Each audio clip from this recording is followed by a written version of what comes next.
Hello there, my name is Retro like I talk about animation, and today we'll talk about a new anime series from Netflix called Wake Up Carlos. Now, to specifically explain what this show is almost explaining Adventure Time because it's sort of hard to explain, at least the first couple episodes, because you don't know what's actually going on first, because it's sort of random and weird and out there like Adventure Time.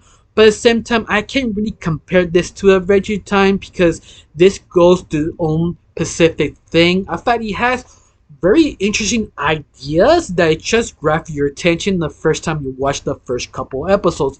For example, this show starts with basically Carlos is with his friends basically being babysitted by a giant rock. This rock, you could say, is sort of the protector of this island. But this rock who actually does care about this kid, trying to teach them sort of to have fun, be respectful, and have a great time. Till one day they decide to play hide and go seek. But the only difference is Carlos decide to hide in the magic forest or the dark forest. He sort of accidentally fall asleep for 20 years till his best friend found them and waking up.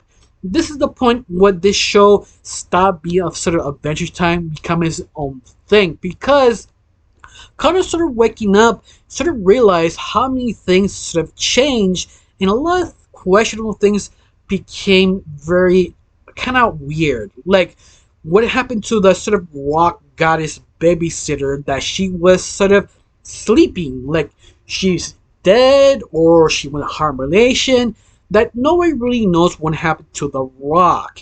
The second thing makes this sort of interesting, who this king who took over the whole island, that nobody knows who he is or what. The only thing you know, he's sort of a dictator to take over the whole country, but yet he tempted to steal all your memories, or not memories, more like he has a bank that sort of convinces you to take your memories away, especially painful ones that you don't want to remember, that you feel you need to get rid of. It's the bank to go to get rid of your memories. But the more memories you take, the less you know who you are.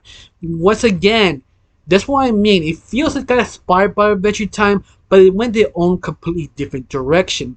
But I love it that Carlos sort of the only one who has sort of why we have sort of tradition of this island. Like the parade's supposed to be sort of the funny smell hats parade. They changed it to the king celebrate the himself parade, and how Carlos explains how things change. But once again, sort of randomness and weirdness makes the series so intriguing.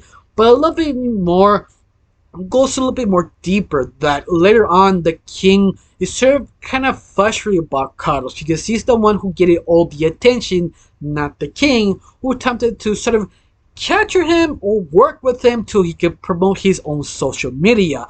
Once again, it's sort of completely weird and random, but yet it sort of works by itself, especially how the show trying to build this sort of this world has been sort of taken over by this dictatorship who is sort of incompetent because he does only focus on himself, not his people. And you have this sort of scare of Carlos, who basically, you could say, revolutionized the whole country to take down the king, but not really. Carlos just want to have fun.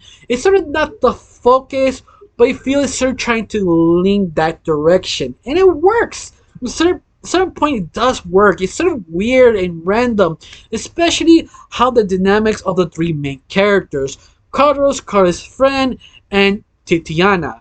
Now, Titiana is basically the sarcastic pitching woman who is sort of the parent of Carlos, not really, but she became that one friend who is sort of sarcastic and responsible of the group. You have Carlos' friend who is sort of panicking, but also trying to understand the situation he really is, trying to wake up his inner childhood to actually have fun for once. And we also have Carlos, who is sort of a crazy fun little kid who just want to have fun, but at the same time, the whole series trying to kind of show you how the whole world works. Like each episode, you go to town to town to see what's changed and what's different, and you can see how the world is building up to this sort of revolution.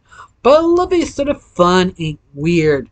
But once again, it's not for everyone if you don't like it. Especially this show, my opinion is that it takes about episode 3 to actually finally get there. The first two episodes is sort of shaky, but when it gets there, it gets there. But once again, it's just sort of my opinion. But out of that, I have one question. How you feel about this series? Do you like it? Do you hate it? Tell me down below. Let me know. I got nothing else to say. Just thank you for watching. Don't forget to subscribe and have a wonderful day.